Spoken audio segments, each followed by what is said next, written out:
Maka kata para ulama rahimahullah ta'ala, kalau kita salat di belakang imam yang mukim, kemudian batal salat imam tersebut, yang menggantikan wajib menyempurnakan 4 rakaat.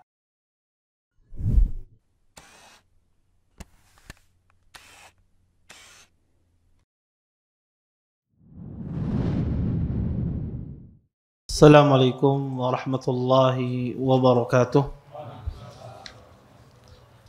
Innal hamdalillah nahmaduhu wa nasta'inuhu wa nastaghfiruh wa na'udzu billahi min shururi anfusina wa min sayyiati a'malina. May yahdihillahu fala mudilla lahu wa may yudlil fala hadiya lahu. Asyhadu an la ilaha illallah wahdahu la syarika lahu wa asyhadu anna Muhammadan abduhu wa rasuluh.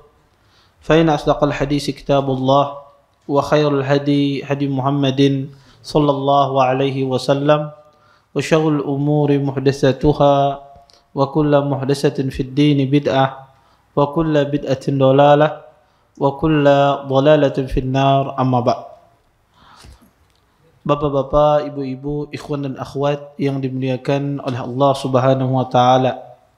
Alhamdulillah, segala puji bagi Allah Subhanahu wa taala dengan limpahan nikmat yang begitu besar. Di antaranya nikmat iman, nikmat Islam, nikmat kesehatan, sehingga kita semua diberikan kemudahan oleh Allah Subhanahu wa taala untuk bisa berhadir di majlis ilmu. Mudah-mudahan apa yang kita pelajari, apa yang kita tuntut pada malam hari ini mendatangkan keberkahan dari Allah Subhanahu wa taala dan kita bisa mengambil manfaat dari apa yang akan disampaikan nantinya. Bapak, Ibu, ikhwan dan akhwat yang dimuliakan oleh Allah Subhanahu wa taala, kita lanjutkan kajian kita tentang syarah kitab Al-Muwatta. Kita masuk pada bab fil musafir wa salawatihi ma lam yujmi muksan. Salatnya seorang musafir ketika dia tidak berniat untuk bertempat tinggal di tempat safarnya. Berkata Imam Malik rahimahullahu taala, an Ibn Shihab an Salim ibn Abdullah an Abdullah ibn Umar annahu kana yaqul usalli salat al-musafir ma lam ujmi muksan wa in habasani dhalik isnatay asyrata laylah.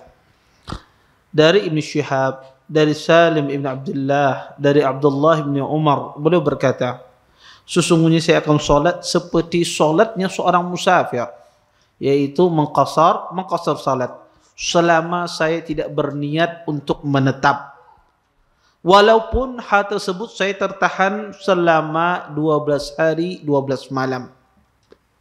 Kemudian Imam Malik membawakan hal yang serupa dari Abdullah bin Umar. Kata beliau, an-Nafi' anna Abdullah bin Umar aqama bi Makkah 10 layalin yaksuru as-salah illa yusalliha ma'al imam fayusalliha bi salatihi. Kata Nafi', sesungguhnya Abdullah bin Umar, beliau tinggal di Mekah selama 10 malam.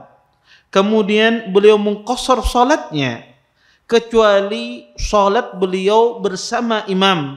Maka beliau salat seperti salatnya seorang imam di belakangnya.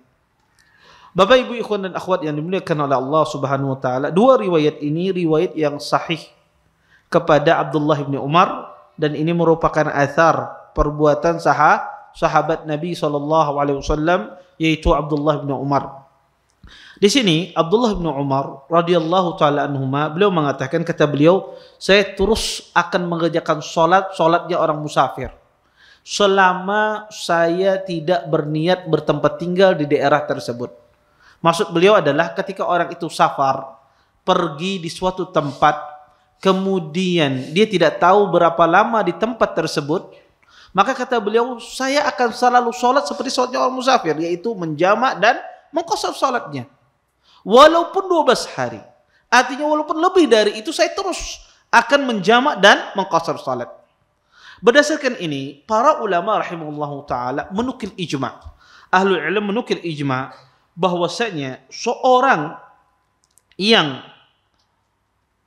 pergi di suatu tempat dan dia tidak tahu berapa lama di tempat tersebut, ulama berijma', selama dia tidak tahu, boleh dia menjamak dan mengqasar salatnya, boleh berapa hari pun. Berkata Imam Ibnu Munzir rahimahullah taala, beliau mengatakan, kata beliau, ajma'a ahlul ilm anna lil musafir an yaksura ma lam yujmi iqamatan wa in ata alaihi sinun. Kata beliau, sesungguhnya para ulama berijma bagi seorang musafir untuk dia mengqasar salatnya selama dia tidak berniat untuk bertempat tinggal. Dia tidak berniat untuk bertempat tinggal di sana, tidak tahu berapa hari di sana, walaupun di dalam beberapa tahun. Artinya dia datang ke sana bertahun-tahun, tidak tahu kapan bulik. Iya, tidak tahu dia kapan pulang. Bisa hari itu, bisa besok, dia tidak tahu. Kata beliau, boleh dia menjamak dan mengqasar salatnya. Ajma' al ulama, kata Imam Ibnu Munzir, ulama berijma' dalam masalah ini. Hal yang senada juga dikemukakan oleh Imam Ibnu Qudamah rahimahullahu taala. Kata Imam Ibnu Qudamah, ma lam yujmi iqamah, kata beliau, muddatan tazidu ala 21 salatan falahu al-qasr walau aqama sinin mislu ay yuqim liqada'i hajatin yarju najahaha aw li jihadi aduwin aw habasu sultanun aw maradun. Kata beliau, sesungguhnya orang yang tidak berniat untuk iqamah, yang mana lebih dari 21 waktu salat, karena Imam Ibnu Qudamah beliau mazhab Hambali, mereka mengatakan, kata mereka bahwasanya orang itu boleh menjamak dan mengqasar itu 4 hari. Lebih dari itu dalam mazhab Hambali tidak boleh seseorang menjamak dan mengqasar. Kata beliau, kalau seandainya ada orang menjamak dan mengqasar lebih dari 4 hari, karena 21 salat itu lebih dari 4 hari. Maka orang yang menjamak dan mengqasar, kata beliau, lebih dari 21 waktu salat itu boleh dengan syarat, kata beliau apa? Dia tidak berniat untuk bertempat tinggal di sana. Enggak tahu kapan dia selesai, ya. Walaupun dia berdiam di sana bertahun-tahun lamanya. Kata beliau, seperti seseorang ada keperluan untuk menyelesaikan hajatnya, atau seseorang sedang berjihad melawan musuhnya, atau seseorang dipenjara oleh sultan, oleh seorang pemimpinnya, dia ditawan misalnya, dipenjara di negara yang lain, atau seseorang, kata beliau, sakit, maka boleh dia menjamak dan mengqasar salatnya.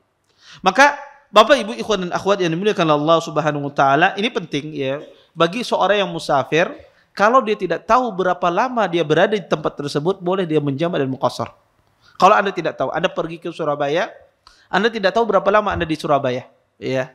Maka setiap saat Anda bisa pulang, maka Anda boleh menjamak dan mengqasar walaupun tinggal di Surabaya sampai 4 tahun, kada tahu aja lagi kapan bulik misalnya. Ya. Bini nelpon di rumah, "Wah, apa bulik?" Kada tahu lagi. Ya. Kalau dia tidak tahu, ya, tinggal di sana berapa hari, berapa bulan, bahkan bertahun-tahun, maka boleh dia menjamak dan mengqasar salatnya. Dan ini dinukil ijma' tadi, dinukil ijma' oleh Imam Ibnu Munzir rahimahullahu taala, dinukil oleh Ibnu Qudamah dalam kitabnya Al-Mughni. Kemudian Imam Malik membawakan bab yang lain, kata beliau, salatul musafir idza ajma'a iqamatan. Salatnya seorang musafir ketika dia ingin menjamak. Salatnya seorang musafir ketika dia berniat untuk bertempat tinggal di daerah tersebut, sudah tahu berapa hari dia berada di sana. Berkata Imam Malik, an Atha ibn Abdullah al-Khurasani, an Sa'id ibn al-Musayyab, annahu qala man ajma'a iqamatan 4 layalin wa huwa musafirun atamma as-salah. Kata dari Atha ibn Abdullah al-Khurasani dari Sa'id ibn Musayyab, beliau berkata, barang siapa yang berniat iqamah 4 malam dan dia seorang musafir, maka hendaklah dia menyempurnakan setelahnya salat. Hendaklah dia sempurnakan salatnya.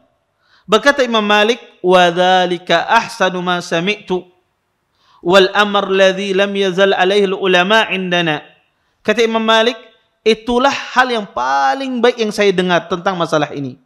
Dan para ulama, kata beliau, senantiasa mereka melakukannya, berpegang terhadap masalah ini. Wa su'ila Malik an salatil asir faqal mislu salatil muqim idza kana muqiman. Dan ditanya Imam Malik rahimahullahu taala tentang salatnya seseorang yang tertawan, ya, menjadi tawanan, maka beliau mengatakan salatnya seperti seorang mukim jika seandainya dia menjadi orang yang mukim. Bapak Ibu ikhwan dan akhwat yang dimuliakan oleh Allah Subhanahu wa taala, di sini Imam Malik rahimahullahu taala membawakan sebuah asar dari Sa'id bin Musayyab bahwasanya orang itu kalau sudah 4 malam ya berada di tempat tersebut, maka hendaklah dia tidak menjamak dan tidak mengqasar salatnya. Bapak Ibu ikhwan dan akhwat yang dimuliakan oleh Allah Subhanahu wa taala, ulama rahimahullahu taala khilaf ya tentang masalah menjamak dan mengqasar salat ini berapa hari. Pada pertemuan sebelumnya ada sedikit saya singgung tentang masalah ini. Pertama, harus dipahami dulu kesepakatan para ulama. Ulama sepakat, orang yang tidak diketahui berapa hari dia bertempat tinggal di suatu tempat, sebagaimana kita katakan tadi, boleh dia menjamak mengqasar selama lamanya. Ini poin penting ini. Poin yang kedua, ulama sepakat 1 hari, 2 hari, 3 hari itu boleh menjamak dan mengqasar. Ini sepakatnya tidak ada khilaf. Anda berada di satu tempat dan Anda tahu misalnya di tempat tersebut Anda 5 hari misalnya. Ulama sepakat 3 hari, semua ulama sepakat orang itu boleh menjamak dan mengqasar. Tidak ada khilaf di kalangan para ulama. Yang khilaf adalah lebih dari 3 hari ini. Boleh tidak dia menjamak dan mengqasar terus menerusan? Contoh misalnya Anda pergi ke Jakarta dan Anda tahu bahwasanya Anda di sana 10 hari. Tiketnya sudah dibeli ya. Kira-kira pekerjaannya selama 10 hari. Nah, lebih dari 3 hari di Jakarta ini boleh tidak Anda menjamak dan mengqasar salat Anda? Apakah Anda harus menyempurnakan salat Anda menjadi 4 rakaat?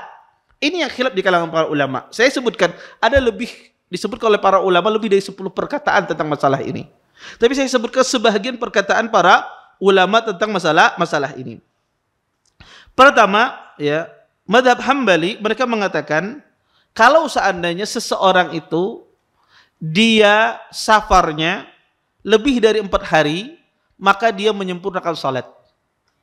Kalau safarnya berdiam dirinya 4 hari lebih, maka dia menyempurnakan salat. Mereka berdalil dengan hadis Jabir radhiyallahu taala anhu. Beliau mengatakan bahwasanya kata Jabir, anna Nabiy sallallahu alaihi wasallam qadima Makkah sabihat rabi'ati min Dzulhijjah muhillina bil hajj. Kata Jabir bin Abdullah radhiyallahu taala anhu, Nabi sallallahu alaihi wasallam beliau datang ya tiba di Mekah pada pagi hari tanggal 4 Dzulhijjah dengan nusuk haji. Taib. Nabi datang di Mekah tanggal 4 Dzulhijjah dan Nabi pergi ke Mina tanggal 8. Maka 4 sampai 8, 4 ya, 5, 6, 7, 8. Maka pas 8 Nabi sallam pergi ke Mina. Di dalam hadis tersebut Nabi selama tanggal 4 sampai tanggal 8 beliau menjamak dan mengqasar salat beliau. Pada tanggal 8 Nabi pergi ke Mina, ayyamu yaumut tarwiyah. Nabi SAW beliau kata mereka Nabi SAW menjamak dan mengqasar 4 hari ketika berada di Mekah. Maka kata mereka lebih dari itu tidak boleh lagi seorang menjamak dan mengqasar salatnya. Karena Nabi 4 hari ketika berada di Mekah menjamak dan mengqasar salatnya. Maka jawabannya adalah kata para ulama rahimahullahu taala ya,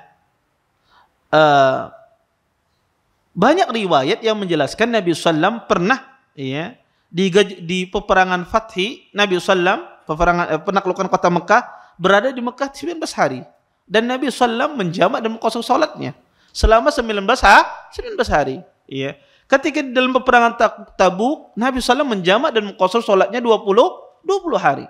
Maka kata para ulama, pendapat ini kurang kuat. Ya. Pada penaklukan kota Mekah itu bisa diperkirakan kapan Nabi pulang. Ya. Ketika menaklukkan kota Makkah selama 19 hari Nabi SAW beliau menjamak dan mengqasar salatnya. Maka kata para ulama, dalil dikumpulkan oleh mazhab Hambali ini adalah dalil yang kurang kuat. Sebagian ulama pandangan demikian. Pendapat yang kedua, ya, kata mereka, ya, batas menjama dan muqassar itu 4 hari saja. Pendapat yang kedua tadi, pendapat yang pertama lebih dari 4 hari. Pendapat yang kedua 4 hari, ya, 4 hari batas menjama. Kalau sudah 4 hari, bahkan lebih dari 4 hari dan lebih, maka kata mereka tidak boleh. Tidak boleh menjama dan muqassar. Apa dalil mereka?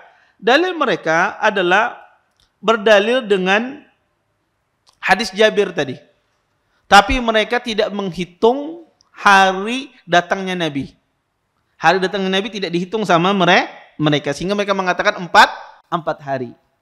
Dan juga mereka berdalil dengan athar Utsman bin Affan radhiyallahu taala anhu yang beliau sholat menjamak cuma 4 hari. Lebih dari itu beliau menjamak dan lebih dari itu beliau menyempurnakan sholatnya. Pendapat yang ketiga, ada pendapat mazhab Hanafi. Jika seandainya orang tersebut lebih dari 15 hari, ya, lebih dari 15 hari, maka dia menyempurnakan sholatnya, tidak boleh dia muqassar. Ya. Mereka berdalil dengan sebuah athar dari Abdullah bin Umar radhiyallahu taala anhuma. Beliau mengatakan, "Idza qadimta baldah wa anta musafirun wa fi nafsika an tuqim 15 yawman fa akmilis shalah." Kata beliau, jika engkau datang di suatu tempat dan engkau seorang musafir dan di dalam dirimu ingin mukim di sana selama 15 hari, maka hendaklah engkau sempurnakan salatmu setelah 15 hari. Maka kata beliau, kalau sudah 15 hari ke atas, maka hendaklah dia sempurnakan salatnya. Pendapat yang terakhir adalah pendapat sahabat yang mulia, pendapat Abdullah bin Abbas radhiyallahu taala anhuma, ya. Pendapat Abdullah bin Abbas radhiyallahu taala anhuma. Beliau berpendapat bahwasanya seorang musafir itu boleh dia menjama dan muqassar salatnya selama 19 hari. Selama 19 hari. Apa dalilnya? Adalah diriwayatkan dalam Sahih Bukhari. Kata Ibn Abbas, aqamna ma'an Nabi sallallahu alaihi wasallam fi safarin 19 naqsur as-salah. Kata Abdullah bin Abbas, kami pergi bersama Nabi di waktu safar 19 hari mengqasar salat. 19 hari kata Ibn Abbas kami mengqasar salat bersama Nabi. Kemudian Ibn Abbas mengatakan, wa nahnu naqsur ma bainana wa baina 19 fa idza zidna atmamna. Kata Ibn Abbas, dan kami para sahabat selalu mengqasar salat kalau jaraknya lama, perjalanannya sampai 19 hari. Jika lebih dari itu, kami para sahabat atmamna, kami menyempurnakan. Perkataan Abdullah bin Abbas, nahnu, kami para sahabat, ini merupakan suatu yang ma'ruf di kalangan para sahabat. Artinya itu perbuatan banyak dilakukan oleh para sahabat. Bukan saya, kata Abdullah bin Abbas, tapi kami. Iya. Berpatokan apa? Dengan safarnya Ibnu Abbas dengan Nabi SAW 19 hari. Wallahu ta'ala alam, dari pendapat-pendapat yang ada, wallahu ta'ala alam, saya lebih condong kepada pendapat Abdullah bin Abbas. Karena beliau menisbatkan kepada perbuatan sahabat Nabi SAW. Mereka mengatakan, nahnu, kami para sahabat Nabi SAW. Maka pendapat para sahabat, wallahu ta'ala alam, ya, lebih ya kita dahulukan, ya, walaupun ada pendapat sahabat yang lain. Tetapi ini masalah, sekali lagi, masalah khilaf di kalangan para ulama rahimahullahu ta'ala. Tapi yang jelas Anda punya kaidah. 3 hari itu ulama sepakat boleh seseorang menjamak dan mengqasar. Tidak ada Anda tidak tahu kapan balik ke tempat Anda, itu juga boleh Anda menjamak mengqasar walaupun berapa hari. Yang jadi masalah ada lebih dari 3 hari ini. Boleh tidak menjamak dan mengqasar salatnya. Wallahu taala alam. Baik. Kemudian Imam Malik rahimahullahu taala, beliau ditanya tentang sholat di belakang, sholat seorang asir, seorang yang ditawan, di penjara. Bagaimana sholatnya? Kalau ada seseorang misalnya ditawan, di penjara, terus bagaimana sholatnya? Sholatnya sholat musafir atau sholat mukim? Ya. Maka kata beliau, sholatnya adalah sholat mukim. Kalau penjaranya penjara di wadahinya serongan. Misalnya orang di Banjar, ya, atau orang di Matapura misalnya, dia dipenjara oleh polisi. Ya, maka dibawa ke penjara, dia penjaranya ada penjara di tempat di sekitar, maka tetap sholatnya sholat mukim. Jangan mengatakan aku ini musafir. Karena di penjara, ya beda daripada yang lainnya. Tidak. Kalau di penjara di tempatnya tetap dihukumi seorang mukim. Ya. Kecuali penjaranya di luar kota, jaraknya jarak safar, maka dia dihukumi seorang musafir. Taib. Kemudian berkata Imam Malik, bab yang baru, fi salatil muqim idza shalla wara al-imam. Bagaimana salatnya seorang muqim jika dia salat di belakang imam? Berkata Imam Malik, an Ibn Shihab, an Salim ibn Abdullah, anna Umar bin Khattab kana idza qadima Makkah shalla lahum rak'atain thumma yaqul ya ahla Makkah atimmu salatakum fa inna qaumun safar. Dari Ibn Shihab, dari Salim bin Abdullah, sesungguhnya Umar bin Khattab jika beliau datang Mekah, maka beliau sholat 2 rakaat untuk ahlu Mekah. Kemudian Umar bin Khattab mengatakan, wahai ahlu Mekah, wahai penduduk Mekah, sempurnakan sholat kalian. Sesungguhnya kaum sedang dalam kondisi safar. Kami ini sedang dalam kondisi safar. Kemudian Imam Malik mengatakan, an Zaid bin Aslam, an abihi, an Umar bin Khattab misal dzalik. Dari Zaid bin Aslam, dari bapaknya, dari Umar bin Khattab juga hal yang serupa, riwayat yang sama. Kemudian Imam Malik mengatakan, An-Nafi' anna Abdullah bin Umar kana yusalli wara al-imam bi Mina arba'an fa idza shalla li nafsihi shalla rak'atain. Dari Nafi', sesungguhnya Abdullah bin Umar beliau salat di belakang imam di Mina 4 rakaat. Dan jika beliau salat sendirian, beliau salat 2 rakaat. Kemudian Imam Malik mengatakan, an Ibn Shihab, an Safwan ibn Abdullah, annahu qala, jaa Abdullah ibn Umar, ya'udu Abdullah ibn Safwan, fasalla bina rak'atain, summa sarafa, faqumna fa'atmamna. Dari Ibn Shihab, dari Safwan ibn Abdullah, beliau berkata, telah datang Abdullah ibn Umar menjenguk Abdullah ibn Safwan. Maka beliau solat untuk kita, menjadi imam bagi kita, solatnya 2 rakaat. Kemudian beliau pulang. Faqumna, maka kami pun solat setelahnya, ya artinya setelah beliau salam, kami pun berdiri melanjutkan, fa'atmamna, kami solatnya 4 rakaat. Bapak, Ibu, ikhwan dan akhwat yang dimuliakan oleh Allah Subhanahu wa taala, ini ada beberapa asar, yaitu asar dari Abdullah bin Umar, asar dari Umar bin Khattab, dan asar juga dari Abdullah bin Safwan. 3 asar ini menjelaskan keadaan yang berbeda-beda. Pertama, keadaan Umar bin Khattab. Umar bin Khattab radhiyallahu taala anhu, beliau ketika datang ke Mekah, beliau menjadi imam. Kita tahu Umar adalah beliau berhijrah, walaupun asal beliau berasal dari kota Mekah, tapi beliau berhijrah ke kota Madinah. Dan orang kalau sudah berhijrah tidak boleh kembali lagi ke tempat asalnya. Walaupun tempat asalnya sudah berubah menjadi negara Islam, maka tidak boleh.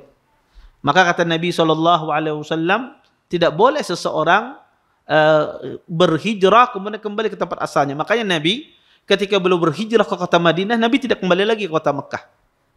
Kecuali ada keperluan seperti haji, umrah dan semisalnya. Maka tidak boleh, ya tidak boleh. Makanya Umar bin Khattab tidak boleh. Makanya Nabi sedih ketika Sa'ad ibn Khawlah meninggal di kota Mekah. Kata Nabi, Sa'ad ibn Khawlah. Alangkah malangnya nasib Sa'ad ibn Khawlah, beliau meninggal di kota Mekah karena beliau ada sahabat yang berhijrah.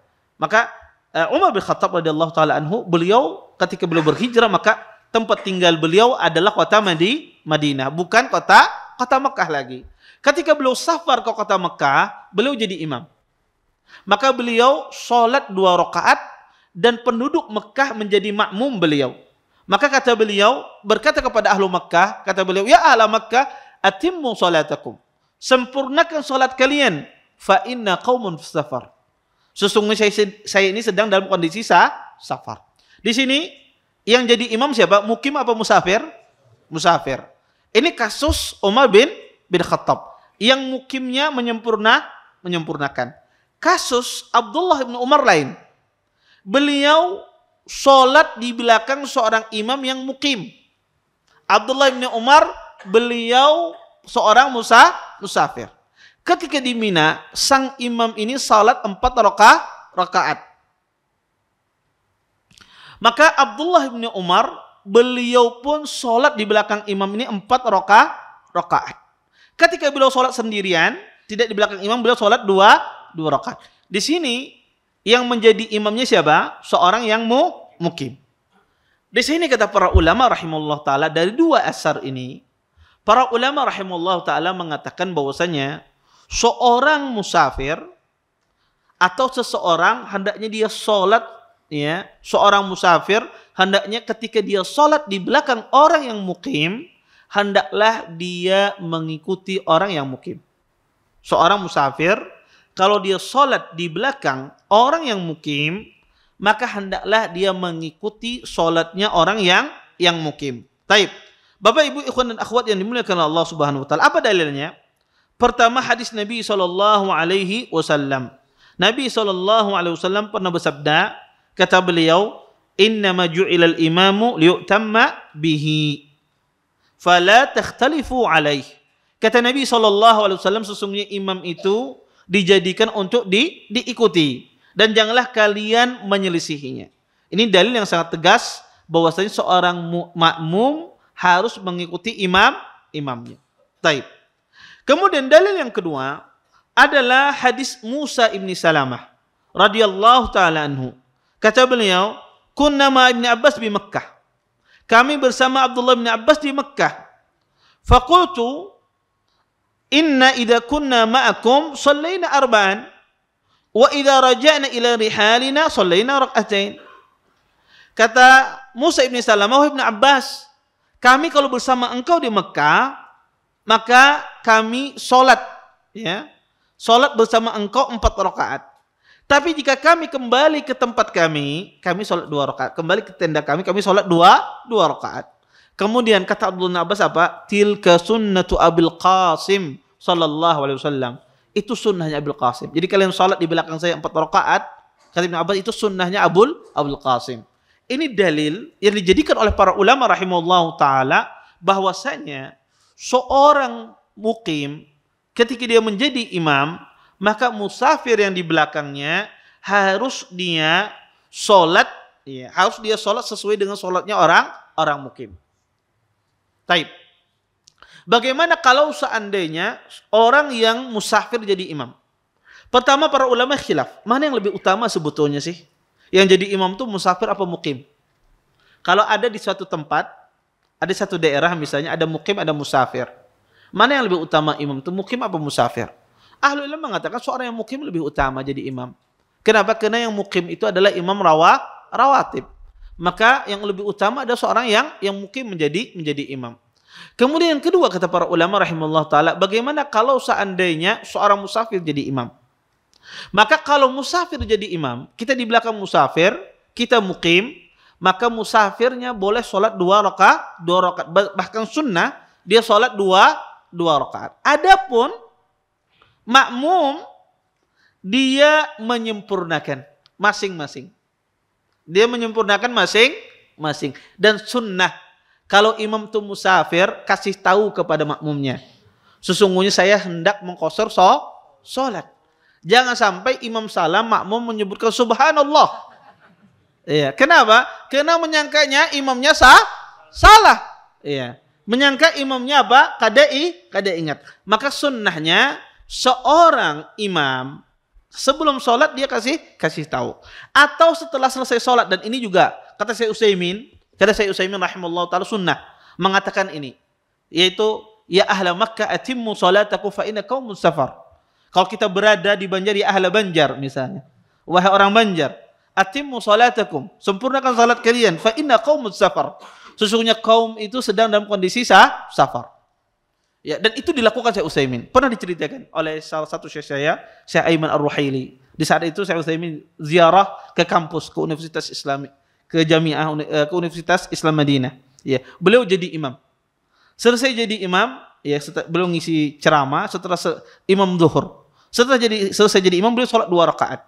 Setelah selesai, beliau mengatakan, ya ahla Madinah, atimmu salatakum fa inna qaumun safar. Dan itu yang dilakukan oleh Syekh Utsaimin rahimahullahu taala. Maka kata beliau, sunnah seorang imam kalau dia menjadi seorang yang musafir, imam di tempat orang mukim, memberitahukan sehingga tidak terjadi kesalahan. Karena jamaah ini macam-macam, ya. Jamaah ini macam-macam. Ada jamaah itu yang instingnya tinggi, oh ini musafir, aku menyempurnakan. Ada jamaah kada sampai ke sana, ini kenapa salah 2 rakaat? Iya, karena ada macam-macam orang di sholat itu apa? Pemikirannya beda-beda. Ada yang memikirkan, oh mungkin ada diskon. Ada juga demikian. Orang mikir kenapa sholat 2 rakaat nih? Ada sebab kenapa? Mungkin ada kekhususan. Macam-macam orang sehingga tidak salah penafsiran. Maka seorang imam harus dia menjelaskan. Kemudian di sini Bapak Ibu, masalah tentang sholat di belakang imam ini, baik itu musafir di belakang imam yang mukim atau mukim yang musafir, ini banyak masalah. Saya akan sebutkan beberapa masalah.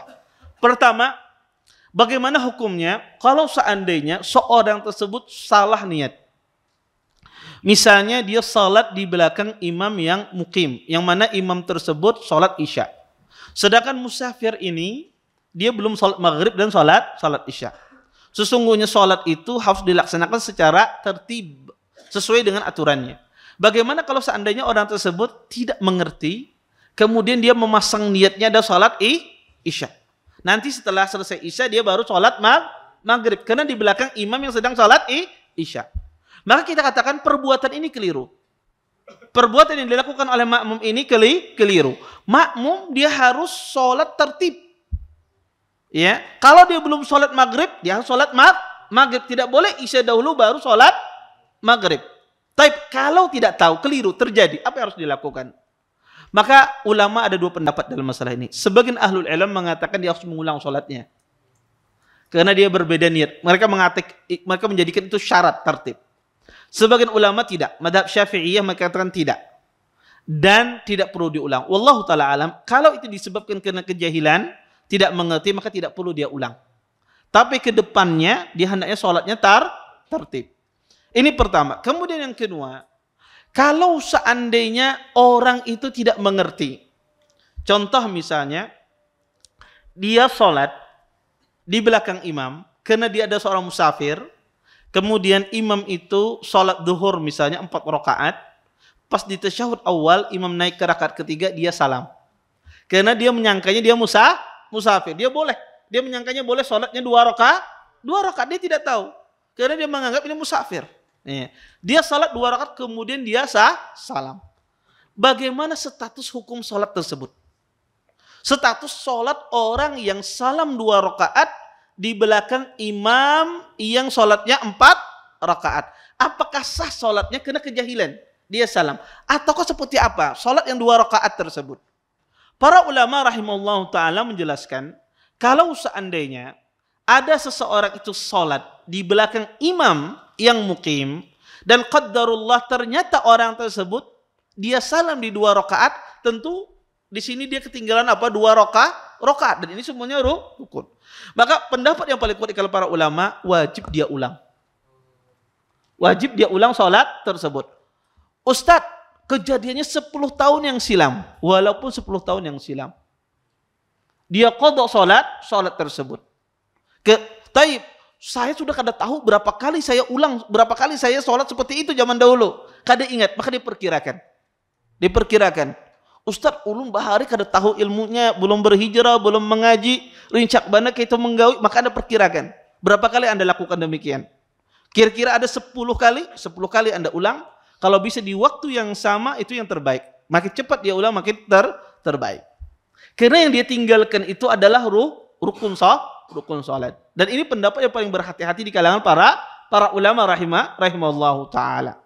Kemudian, Bapak Ibu ikhwan dan akhwat yang dimuliakan oleh Allah Subhanahu wa taala, bagaimana kalau seandainya seorang imam yang seorang musafir salat di belakang imam yang mukim salat sunnah? Apakah dia menyempurnakan apa tidak? Contoh misalnya, pian datang safar, imamnya lagi salat tarawih. Pian musafir, imam lagi salat tarawih. Dan pian belum salat isya. Pian sembahyang di belakang imam yang salat tarawih cuma 2 rakaat. Taib. Apakah dia menyempurnakan 4 rakaat ataukah dia mencukupkan dua rakaat. Iya. Imamnya adalah imam yang mukim. Iya. Kemudian sang imam tersebut sholatnya cuma dua rakaat. Pian pas nih dua rakaat. Sengaja mencari masjid yang dua rakaat sembahyangnya. Iya. Taib. Bagaimana hukumnya? Maka kata para ulama rahimallahu ta'ala, kalau imam itu sholat sunnah 2 rakaat, dan Anda seorang makmum, musafir, sholat di belakang sholat isya, maka boleh Anda mencukupkan 2 rakaat. Tidak mengapa. Ya, maka ini tidak mengapa, dan ini diperbolehkan.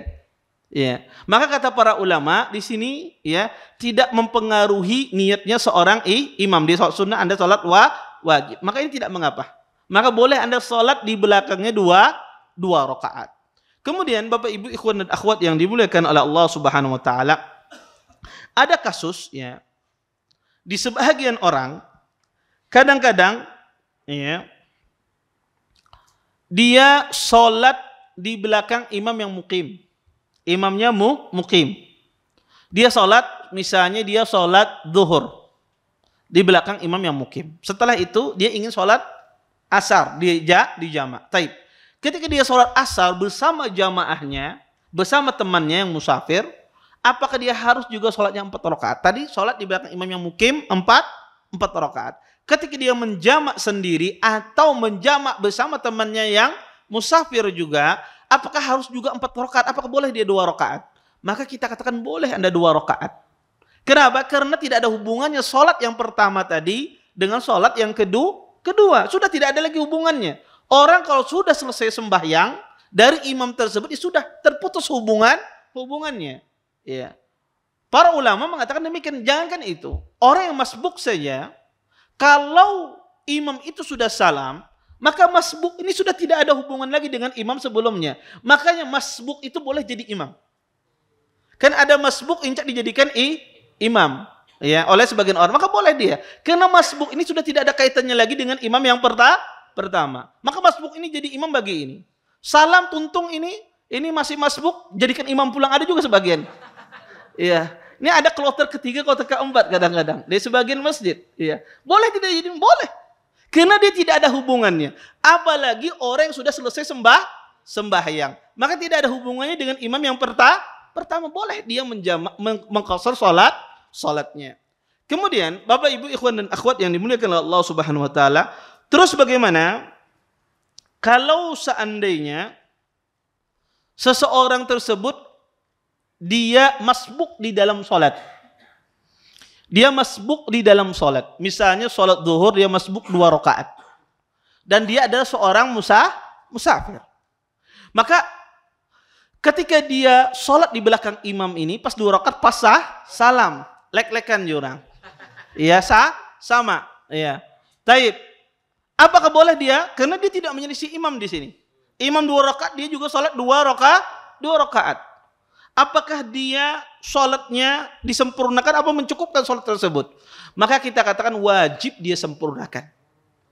Tidak boleh dia mencukupkan hanya dengan 2 rakaat tadi. Karena imamnya mukim, maka Anda harus mengikuti imam yang mukim tersebut. Taib. Kemudian, kalau seandainya seorang imam rusak sholatnya, imam mukim rusak sholatnya. Contoh misalnya, seorang imam dia rusak sembahyangnya. Misalnya imam tersebut sholatnya 3 rakaat. Sholatnya 3 rakaat sholat zuhur. Kadi ingat sidin. Sholatnya 3 zuhur. Dan Anda seorang musafir. Anda sholat di belakangnya, ya. Kemudian imam itu salam, ya. Kemudian Anda pun juga ikut salam, Anda tidak tahu, ya. Anda ikut salam, tidak tahu. Kemudian baru setelah itu Anda sadar bahwasanya imam ini rusak salatnya 3 rakaat. Imam disuruh nambah 1 rakaat kada mau, ya. Kada di sini, ya. Tidak mau. Dan waktunya lama, taib. Maka sholat Anda tentunya batal. Ketika kata para ulama rahimahullah ta'ala, ketika dia mau mengulang salatnya atau menambah salatnya, waktunya tidak lama. Kalau dia ingin menambah salatnya, apakah dia menambah dengan cara yang mukim ataukah dengan cara seorang yang musafir? Maka kata para ulama, kalau dia salatnya di belakang orang yang mukim, ya, dan kejadiannya lama, maka sholatnya ada sholat orang mukim. Bukan sholat orang musafir. Contoh, tadi kejadiannya lama misalnya.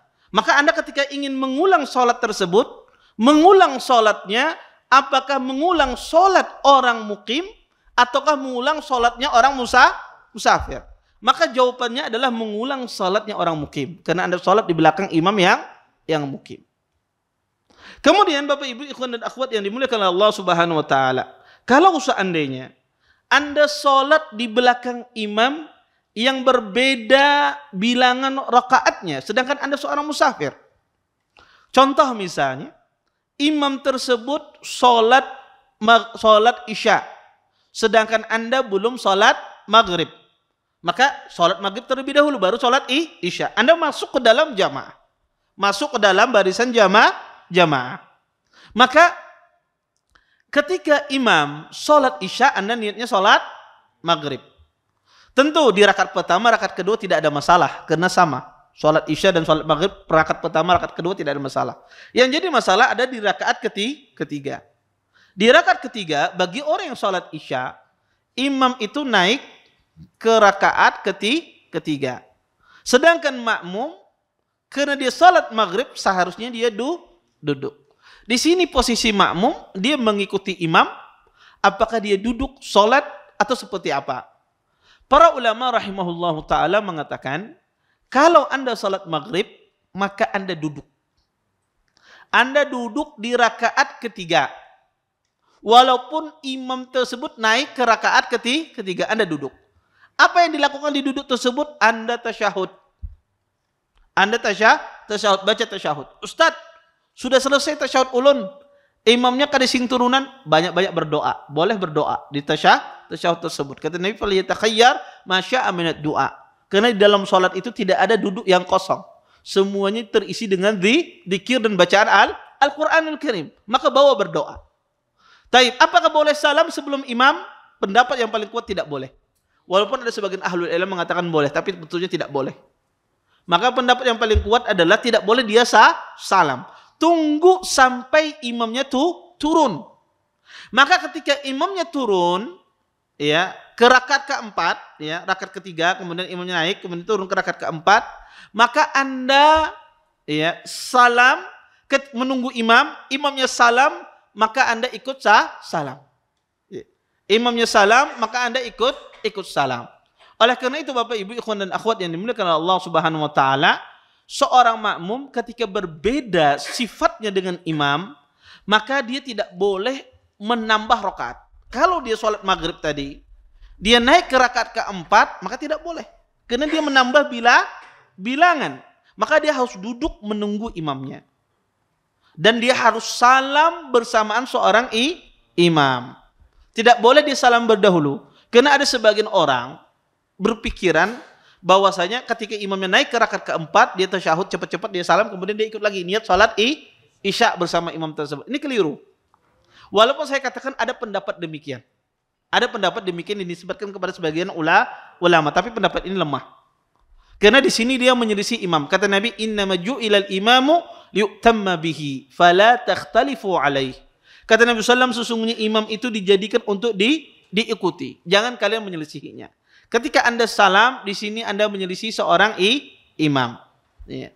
Kemudian, Bapak Ibu ikhwan dan akhwat yang dimuliakan oleh Allah Subhanahu wa taala, permasalahan terakhir dari permasalahan ini adalah kalau seandainya seorang imam itu adalah dia seorang yang musafir, sedangkan Anda adalah seorang yang mukim. Maka tentunya seorang mukim dia harus menyempurnakan sholatnya. Kalau imam itu sholat 2 rakaat, maka Anda harus menyempurnakan 4 rakaat. Bagaimana seorang mukim menyempurnakan sholat di belakang imam musafir? Maka menyempurnakan masing-masing. Tidak menyempurnakan secara berjamaah. Artinya, kalau imamnya salam, maka mukim yang ada ini, dia bangun, kemudian sholat masing-masing. Bukan berganti imam. Imamnya salam, masuk lagi, maju lagi sikong. Ya, tidak. Tapi menyempurnakan masing-masing. Di antara permasalahan juga, sholat di belakang mukim ini adalah permasalahan bagaimana kalau seandainya seorang musafir mendapati di awal sholatnya dia sholat bersama orang mukim. Kemudian di tengah-tengah sholat imamnya berganti dengan imam musafir. Contoh misalnya, pian sembahyang, ya ada di belakang imam, ada 3-4 orang di belakang imam, yang mana 4 orang ini semuanya ada seorang musafir. Qadarullah di rakaat pertama oke, sholat isya. Di rakaat kedua batal imamnya. Di rakaat kedua batal imamnya. Maka otomatis yang di belakang imam maju. Yang di belakang imam ini ada seorang musafir. Taib. Musafir yang ada, ya musafir yang menggantikan imam ini, apakah dia menyempurnakan sholat 4 rakaat ataukah 2 rakaat saja? Kemudian dia salam karena dia adalah musafir. Paham ya surah masalahnya ya, apa bentuk masalahnya? Apakah dia sholatnya 2 rakaat ataukah dia menyempurnakan 4 rakaat? Sekarang dia jadi imam, bukan dia jadi makmum saat ini. Maka kata para ulama rahimahullah ta'ala, kalau kita sholat di belakang imam yang mukim, kemudian batal sholat imam tersebut, yang menggantikan wajib menyempurnakan 4 rakaat. Karena kata para ulama, semenit saja, juz'un saja, satu waktu sedikit saja Anda sudah berjamaah dengan imam mukim, maka harus Anda disempurnakan dengan mukim. Menyempurnakan 4 rakaat. Contoh yang lain. Pian sembahyang di belakang imam yang mukim. Pian ini hendak cepat-cepat misalnya. Hendak cepat-cepat. Ternyata di sholat isya Sidin membaca surah Yasin misalnya. Wah panjang Bang nih. Ini kita hendak cepat nih, panjang apa? Panjang, bisa ketinggalan kereta, ketinggalan apa misalnya. Iya. Akhirnya Anda mufarakah aja. Kan boleh mufarakah dalam kondisi demikian. Orang takut ketinggalan kereta. Ketika dia mufarakah, apakah dia salatnya seperti salat orang mukim ataukah salatnya salat orang yang musafir? Ini sendirian sekarang. Maka kata para ulama, wajib dia salatnya salat yang mukim. Dia ketika dia menyempurnakan salatnya, wajib dia menyempurnakan salat orang mukim. Karena di awal tadi dia berjamaah di belakang imam yang mukim. Ya. Maka kondisi ini pun juga mengharuskan dia salat di belakang imam harus sempurna. Baik itu dia di belakang imam atau dia mufarakah sendirian. Wallahu taala alam. Taib. Itu mungkin yang bisa ulun sampaikan. Mudah-mudahan bermanfaat. Mungkin ada yang bertanya, silahkan. Oh ini, taib. Di belakang. Di belakang Sidin.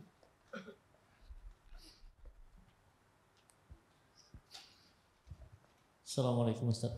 Ya. Tadi yang sholat maghrib Ustaz, cuman kasusnya beda. Jadi kebetulan pernah yang kasusnya dapatnya pas sholat isya gitu. Cuman dapatnya pas rakaat kedua. Jadi pas 3 rakaat ikut salam. Jadi saya sholat maghrib, imamnya sholat isya seperti itu. Okay. Jadi saya datang pas rakaat kedua. Okay. Jadi kan pas 3 rakaat. Apakah sholatnya benar, sah atau tidak? Iya. Perlu diulang atau tidak? Iya. Terus kasus yang kedua, yang tadi Ustaz. Saya kan aslinya domisili di Barabai. Okay. Saya di sini ini tidak tahu sampai kapan. Karena saya di sini kan selama ini terapi di rumah sakit Ciputra gitu. Jadi saya ditugaskan pindah tugas di Banjarmasin ini selama pengobatan saja, dan pengobatannya juga saya tanya ke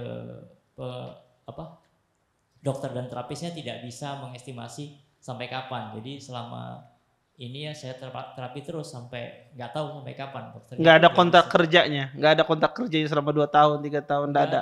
Saya tetap jadi karyawan yang ada di Tanjung, karena kantor saya yang di Tanjung. Di sini cabangnya saja. Jadi saya di sini dipinjamkan seperti itu statusnya. Tapi tetap saya digaji sebagai karyawan Tanjung seperti itu. Saya di sini cuman selama saya terapi ya saya kerja di sini gitu, daripada saya nganggur gitu. Kalau nanti pengobatannya terapi selesai kapanpun itu ya balik lagi ke Tanjung. Itu kasusnya seperti apa Ustaz? Selama ini saya sholat secara mukim karena saya di sini kontrak bersama istri dan anak saya. Makasih Ustaz. Jazakallahu khair. Jazakumullah khairan atas pertanyaan. Pertanyaannya bagus. Beliau menanyakan tentang masalah beliau sholat maghrib tapi masbuk ketika imam itu sholat isya. Jadi pas imamnya 3 rakaat, beliau juga 3 rakaat. Karena masbuk beliau 1 rakaat. Jadi pas. Apakah sholat beliau sah atau seperti apa yang beliau tanyakan? Jawabannya sah. Tidak perlu ada tambah, Tidak perlu Anda mengurangi, pas. Kalau sudah pas 3 rakaat bersama imam, pas sudah. Ya, tidak perlu Anda tambah. Ya. Yang bermasalah kalau seandainya Anda mulai dari awal, ya tadi duduk kalau dimulai dari awal. Tapi kalau masbuk 1 rakaat, maka ketika imam salam Anda ikut salam, tidak mengapa. Mungkin pertanyaan bagi Anda, Ustadz, tapi kan yang jadi muskilah, saya imamnya ketika di rakaat ketiga kan naik, saya harusnya kan tasyahud kedua di salat maghrib, ini tidak ada masalah. Ini perselisihan ini tidak masalah. Maka Anda tetap ikut bersama imam. Ini sama seperti seseorang yang masbuk di salat maghrib. Orang yang masbuk 1 rakaat salat maghrib, akhirnya apa? 3 rakaatnya tasyahud berataan. Iya. Orang masbuk 1 rakaat salat maghrib, 3 rakaatnya tasyahud berataan. Ya. Makanya tidak ada masalah kata para ulama perselisihan semacam ini. Taib. Yang kedua adalah masalah tadi beliau dikontrak di sini, tidak tahu berapa lama. Ya. Kalau seandainya tidak ada kebiasaan, ya mungkin biasanya di manajemen itu ada kebiasaan setahun 2 tahun. Biasanya kalau ada, maka pakai kebiasaan tersebut. Tapi sama sekali kada tahu, tidak ada kebiasaan, kada tahu. Pokoknya kita butuh, kalau kada bisa hari ini juga aku pulangkan misalnya. Ya, kalau tidak ada ketentuan jelas, maka Anda dikatakan musafir. Selama tidak ada ketetapan yang jelas, maka Anda dikatakan seorang musafir. Boleh menjamak, boleh mengqashar salat Anda. Ya. Tidak ada kebiasaan yang jelas, apalagi tidak ada dituangkan di dalam akad dan semisalnya, maka Anda selama itu boleh menjamak dan mengqashar salat. Ini yang dikatakan oleh para ulama, ijma para ulama, orang yang tidak tahu berapa hari di daerah tersebut. Maka boleh Anda menjamak dan mengqashar salat Anda. Wallahu taala a'lam. Taib. Ya.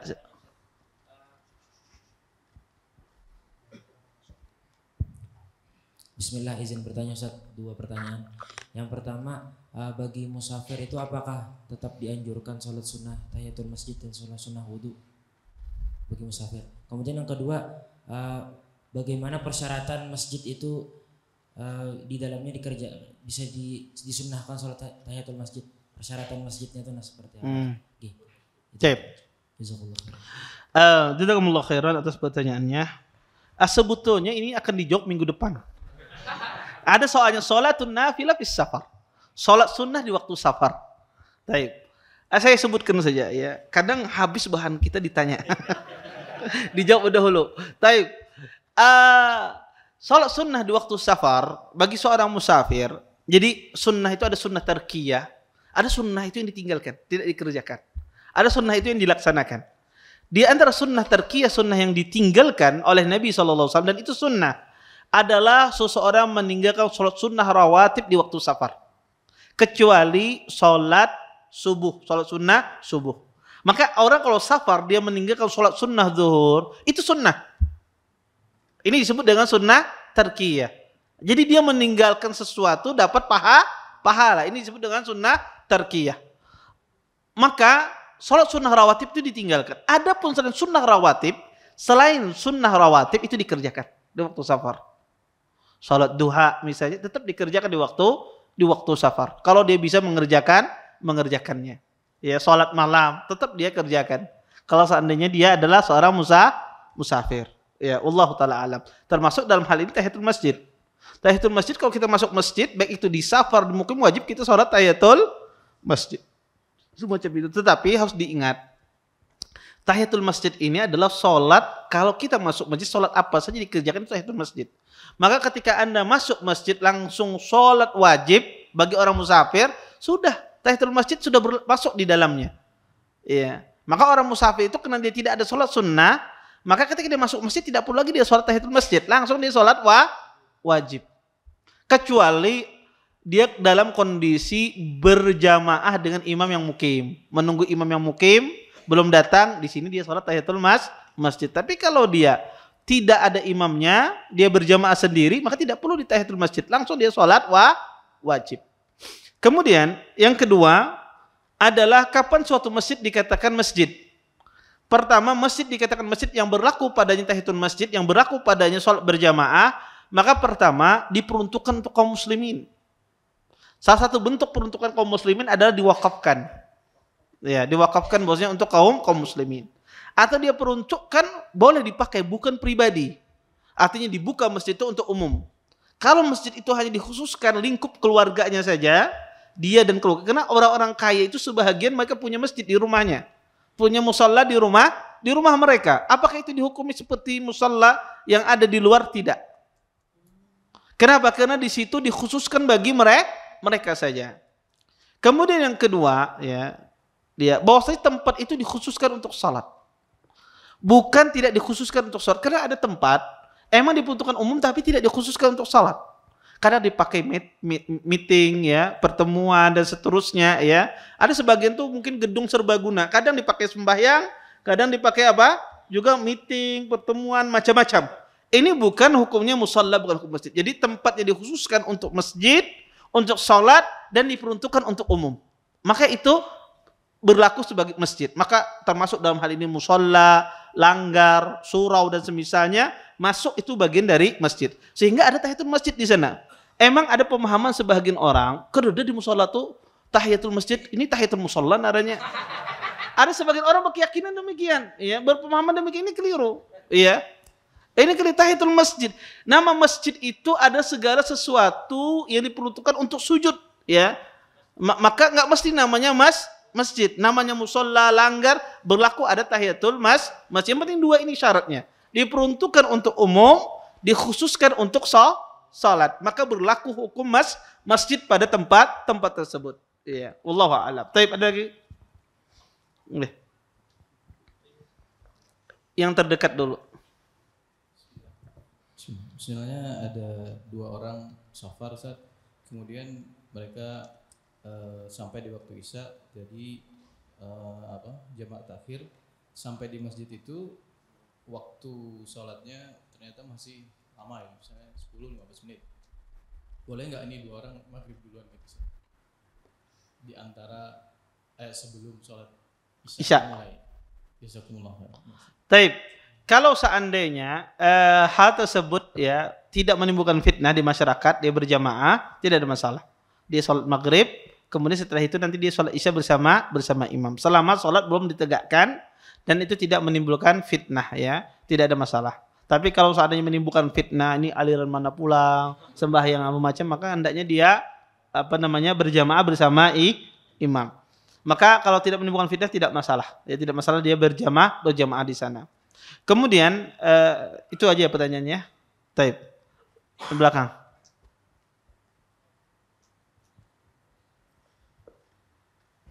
Assalamualaikum. Waalaikumsalam. Mungkin satu pertanyaan aja, Bro. Pertanyaannya adalah tertib melaksanakan jamaah baik qashar maupun takdim itu tertibnya masuk sholat atau yang akan datang dulu yang kita kerjakan. Mungkin itu aja, Ustaz. Terima kasih. Tertibnya adalah tertib waktu sholat, bukan sholat yang akan datang dilaksanakan. Contoh misalnya, pian sampai di suatu tempat pas masuk waktu asar dan pian belum sholat zuhur.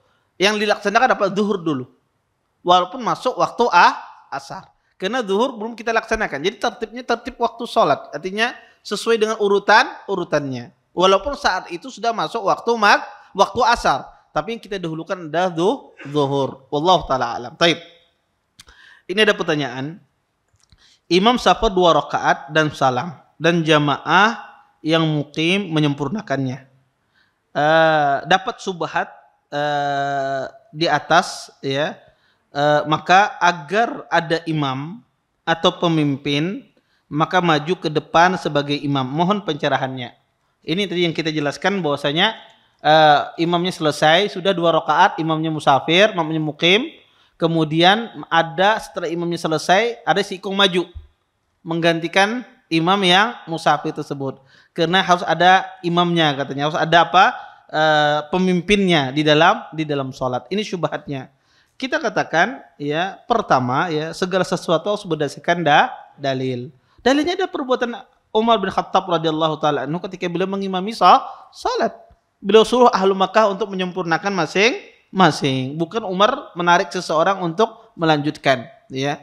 Kemudian yang kedua, tidak mesti, ya, segala sesuatu itu harus disempurnakan dengan imam. Karena ada perkara-perkara seseorang tidak selalu melulu dia menyempurnakan bersama imam. Salah satunya adalah dalam sholat khauf. Sholat di dalam peperangan. Kadang Nabi SAW sholat 1 rakaat, kemudian Nabi bersendiri, dia menunggu jamaah yang sholat 1 rakaat bersama Nabi menyempurnakan masing-masing. Ya, maka banyak contohnya di dalam sholat. Ya, bahwasanya tidak selalu melulu harus sempurna bersama imam. Wallahu taala a'lam. Taib.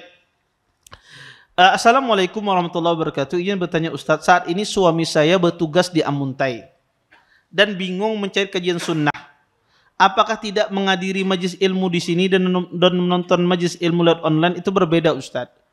Pertama ya, di Amuntai banyak kajian sunnah. Ya, ada Ustadz Marda di sana ya. Ya di Alabiyu ya, di Alabiyu. Insyaallah di Amuntai juga ada mungkin ya. Saya nggak tahu tempatnya di mana, tapi Ustadz Marda ada di Alabiyu ya. Apa namanya itu? Apa Ustadz Marda? Saya lupa namanya. Apa namanya? Tarbiyatul Aulad. Tarbiyatul Aulad Batu Licin. Taib, iya. Ini ketahuan banyak kada pernah ke Amuntai. Taib. Itu ada Ustadz Marda di Amuntai. Kalau beliau mendengar ya, ada kajian Ustadz Marda di situ di Amuntai di Alabiyu sana. Ya ada. Saya lupa namanya. Insyaallah nanti mungkin di WA ya petugas Rifkon TV ini mungkin yang bertanya. Kemudian yang kedua, majelis ilmu apakah sama? Al-Muqarrabin ya tempatnya Al-Muqarrabin. Ya, di situ dia banyak sudah ada sekolahan, ada masjidnya ya, bisa belajar di sana. Kemudian yang kedua adalah masalah perbedaan apakah sama orang yang hadir di majelis ilmu dengan sekedar mendengar lewat online. Tentu beliau ini Masya Allah ya, ini suatu yang luar biasa. Beliau tidak mau terputus dan hadir walaupun secara online, dan insya Allah diganjar pahala oleh Allah Subhanahu Wa Taala. Menghadir majelis ilmu lewat online dan hadir langsung, apakah dikatakan juga menuntut ilmu? Kedua-duanya dikatakan menuntut ilmu. Kedua-duanya dikatakan menuntut ilmu. Apakah termasuk dalam hadis man salaka tariqan yaltamisu fi ilman sahalallahu lahu bi tariqan ila jannah. Barang siapa menempuh jalan dalam menuntut ilmu, maka Allah mudahkan baginya jalan ke surga. Apakah termasuk dalam hadis tersebut? Iya. Kedua-duanya termasuk dalam hadis tersebut. Karena Nabi mengatakan man salaka, yang menempuh jalan apa saja, bentuknya nakira, umum. Baik itu hadir ataukah mendengarkan ataukah melihat, itu masuk dalam hadis tersebut. Tetapi yang membedakannya adalah banyaknya pahala. Orang tentunya yang hadir ke majelis ilmu, yang datang langsung tentu lebih banyak. Kenapa pahalanya? Kenapa? Langkah dia langkahkan. Ya, ini tidak didapatkan dengan orang sekedar berada di atas kasurnya atau di atas TV, dia melihat di depan televisinya. Kemudian yang kedua, pahala masyaqqah, pahala susah payah mendatangi. Semakin amal itu susah dikerjakan, semakin besar pahalanya. Karena besarnya pahala dengan besarnya usaha. Ya. Kemudian yang ketiga, ya, adalah seseorang tentunya ada banyak faedah ketika hadir di majelis ilmu, bisa langsung bertanya dengan ustadznya, bisa langsung melihat dengan ustadznya, ya. Makanya disebutkan orang yang hadir di majelis Imam Ahmad itu ya ribuan orang. Ya. Tapi yang mencatat itu cuma sedikit saja, cuma 100 apa 500. Yang ada itu ribuan, ya, hadir majelis Imam Ahmad. Sisanya apa? Mereka melihat akhlaknya Imam Ahmad.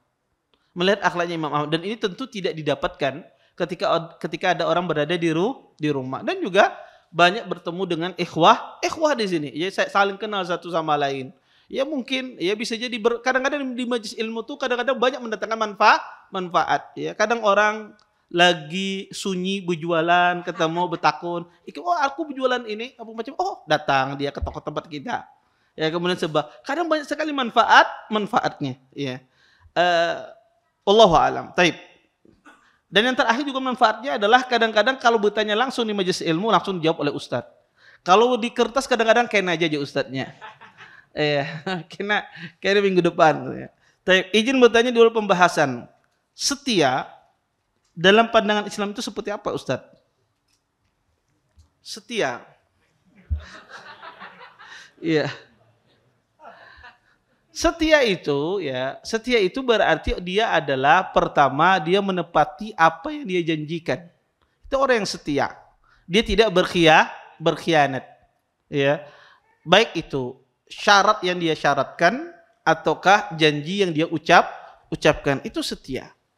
Maka orang yang menyelisihi janjinya, berkhianat terhadap syaratnya, maka orang tidak setia.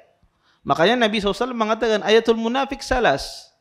Tanda orang munafik itu tiga hal kata Nabi. Salah satu tandanya ada idza tumina khana. Jika diberi amanah dia khianat. Wa idza wa'ada akhlafa. Jika dia berjanji dia mengingkari, menyelisihinya. Maka itu tanda orang tidak setia. Maka orang setia itu Anda lihat saja. Sesuai enggak perkataannya, janjinya dengan perbuatannya. Kalau sesuai ya sudah, berarti orang itu setia. Dan setia itu sangat beririsan dengan kejujuran, dengan berkata benar. Itu sangat irisan. Sangat beririsan juga dengan amanah. Ya, orangnya amanah. Beririsan kata setia tersebut. Setia di dalam bahasa Arab adalah al-wafi, orang yang memenuhi janjinya. Taib. Bagaimana sholat seorang laki-laki yang sedang safar di qasar dan di jamak, tapi dia melakukan sholatnya di rumah selama safar 2 hari? Saya katakan safar itu ada 2, safar nazil dan safarus sair. Safarun nazil, ulama hampir, kebanyakan para ulama mengatakan safar nazil itu dia sudah sampai di lokasi. Saya mau ke Surabaya, sudah sampai di Surabaya. Itu disebut dengan safar nazil, sudah tinggal di hotel, menginap, itu safar nazil, sudah sampai di tempat tujuan. Ulama mengatakan orang yang sudah sampai di tempat tujuan ini wajib dia berjamaah. Wajib dia salat berjamaah di masjid. Yang jadi khilaf adalah safarus sair, yang berjalan. Saya menuju ke Surabaya dari rumah saya. Ketika di dalam perjalanan, apakah wajib apakah wajib berjamaah apa tidak? Ini khilaf di kalangan para ulama rahimallahu taala. Pendapat yang paling berhati-hati adalah seseorang tetap juga dia sholat berjamaah kalau memungkinkan. Ya. Baik. Izin bertanya Ustadz, apa hukumnya orang yang meninggalkan sholat pas dalam keadaan sakit, yang jaga di rumah sakit belum paham cara membantu wudu bagi orang yang sakit? Maka kalau sidin meninggalkan sholat karena sakit masih ada akalnya, maka wajib dia qadha. Wajib dia qadha sholat tersebut. Tapi kalau sidin meninggalkannya itu karena pingsan dan lebih dari 3 hari berhari-hari, maka tidak wajib dia qadha. Karena ada sebagian orang itu sakit, pingsan dia, dibius kadang berhari-hari. Sebagian ahli ilmu berapa lama orang itu tidak dikatakan dia hilang akalnya. Sebagian ulama khilaf dalam penentuan hari ini. Yang jelas kalau lebih dari 3 hari ya tidak sadarnya, maka tidak perlu dia qadha. Tapi kalau 3 hari ke bawah, maka afdalnya dia qadha sholatnya kalau dibius. Tapi karena sekedar perawat tidak membantu cara berwudu, maka tetap dia qadha sholat tersebut. Dan ini penting juga, perawat itu dikasih praktek cara mewudukan orang sakit, mentayamkan orang sakit, penting itu perawat ya. Ya, harus tahu batasan-batasan tersebut. Penting perawat itu belajar, ya. Izin bertanya Ustadz. Assalamualaikum Ustadz, izin bertanya, apa hukumnya orang yang menggibah padahal itu tidak benar dan menggibahnya di tempat ibadah pula? Ini double dosanya. Berlipat-lipat dosanya. Menggibah yang tidak benar itu buhtan, namanya tuduhan palsu. Lebih besar lagi dosanya daripada gibah di masjid ibadah juga, ya. Maka ini dosanya berlipat-lipat, ya. Taib. Dan gibah ini subhanallah ya. Gibah ini itu kadang-kadang ustadz pun tidak terhindar dari gibah. Ya. Karena gibah ini nikmat. Ya, maka perlu juga diingatkan. Kadang-kadang ustadz lagi ceramah, kada sadar asik, wah diingatkan. Ya. Karena gibah ini kadang-kadang lidah ini tidak bertulang. Sehingga mudah seseorang membicarakan orang lain. Ya. Taib. Ustadz, jika kita safar selama 7 hari, apakah kita sholat qasornya 3 hari? Sisanya sempurna atau sholat sempurna di hari pertama safar? Jazakallahu khairan. Ini tadi yang saya jelaskan tadi. Ulama sepakat kalau 3 hari itu boleh dia menjama dan mengqasar. Yang khilaf adalah lebih. Dan tadi saya mengatakan saya lebih condong kepada pendapat Abdullah bin Abbas yang mengatakan mengqasar itu 19 hari. Wallahu a'lam. Assalamualaikum Ustadz. Kadang ketika kami sampai di suatu masjid dalam keadaan safar, maka kami menunggu jamaah mukim selesai melaksanakan sholat. Ketika mereka selesai sholat, baru kami berjamaah. Apakah sikap kami ini benar? Kurang tepat. Perbuatan ini kurang tepat. Kenapa? Karena Nabi SAW pernah menegur seorang sahabat, dua orang sahabat, mereka tidak sholat. Karena mereka sudah sholat di tenda mereka, sudah sholat di Mina. Ketika mereka datang ke tempat Nabi, Nabi lagi sholat. Dan mereka tidak sholat. Karena mereka sudah sembahyang. Setelah selesai sembahyang, Nabi pun bertanya, ma mana'akuma antu sholliya ma'ana. Kata Nabi, apa genangan kalian berdua tidak sholat bersama kami? Kata sahabat ini, ya Rasulullah, shollayna fi rihalina. Wahai Rasulullah, kami tadi sudah sholat di tempat kami tadi. Kami sampai di sini tadi sudah sholat. Kata Nabi SAW, idza ataitumul masjid. Jika kalian berdua mendatangi masjid dan mendapati imam, fasholliya ma'ahu. Sholatlah bersama imam. Fa inna lakuma nafilah. Sesungguhnya bagi kalian dapat pahala sunnah. Maka kalau kita mendapati imam sedang sembahyang, kita berada di masjid tersebut, sholat bersama mereka. Jangan kita menunggu mereka selesai salat bersama mereka. Baik. Apakah benar hukum awal kalau membawa anak ke masjid hanya untuk anak yang sudah mumayyiz yang bisa diberitahu? Lalu bagaimana hukumnya membawa anak yang belum mumayyiz? Padahal bisa kita tinggal. Karena kalau ke masjid anak itu bisa bikin ramai, ribut dan lari-lari di masjid. Karena saya juga punya anak yang demikian. Ini sudah sering saya jelaskan di masjid ya. Ini pertama ya, anak mumayyiz kalau seandainya dia bisa diajari tidak ada masalah. Yang tidak mumayyiz ini gimana hukumnya? Tidak mumayyiz ini ada dua karakter anak itu. Saya katakan ada anak itu yang tidak mengganggu. Dia datang ke masjid, kada sembahyang tapi dia tidak mengganggu. Duduk di belakang ya. Kemudian menghitung sab berapa ikung ya. Kadang ada sebagian anak tapi dia tidak mengganggu. Ini tidak ada masalah dibawa ke masjid. Nabi membawa Hasan, membawa Umamah, dibawa oleh Nabi SAW naik ke atas punggung Nabi. Ini tidak mengganggu orang sembahyang, maka tidak ada masalah. Yang kedua ada anak yang tipikalnya kada kau dipadahi mengganggu. Dipadahi abahnya, awas jika meribut, inggi baik kada ribut ulun. Abahnya bertakbir Allahu Akbar, cus langsung dia keluar. Karena dia tahu abahnya kada kau apa-apa lagi. Dia sudah tahu kan anak-anak itu pintar Bapak Ibu ya. Badannya saja Anda jangan kira Anda punya anak kecil, jangan kira dia bodoh, dia badannya aja kecil tapi otaknya seperti otak orang besar. Tapi dia tidak bisa mengungkapkan apa yang ada dalam hatinya. Dia mengungkapkan dengan apa? Badannya. Anak-anak demikian. Makanya anak-anak itu kalau dia diajari masalah akidah, dia ngerti tapi dia tidak paham cara mengutarakan apa macam. Ada sebagian anak-anak itu apa? Sudah ada dia teriak-teriak ya. Mengganggu orang sembahyang ya, apa macam ditarik macam-macam. Anak-anak yang model mengganggu semacam ini, mengganggu khusus orang sembahyang, maka ini dilihat kondisi orang tuanya. Kalau orang tuanya emang bisa ditinggal di rumah, maka tinggal di rumah. Kalau seandainya tidak bisa ditinggal di rumah, maka hendaknya orang tuanya tidak sholat berjamaah. Kalau misalnya tidak bisa ditinggal di rumah, karena kadang subhanallah ada orang istrinya lagi sakit.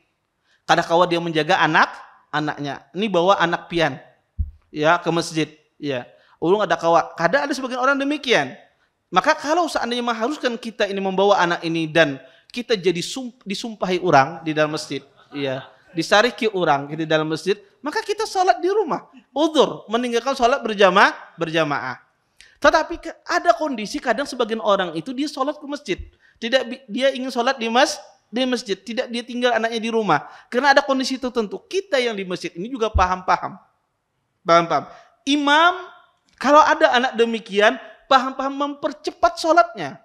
Jangan imam ketika terganggu dengan makmum tersebut, ganti surah terus. Tadi sudah surah An-Naba, terganggu, berubah surah Al-Baqarah. Makin panjang lagi sembahyangnya, diperpendek. Langsung mengganti qul huwallahu ahad, selesai.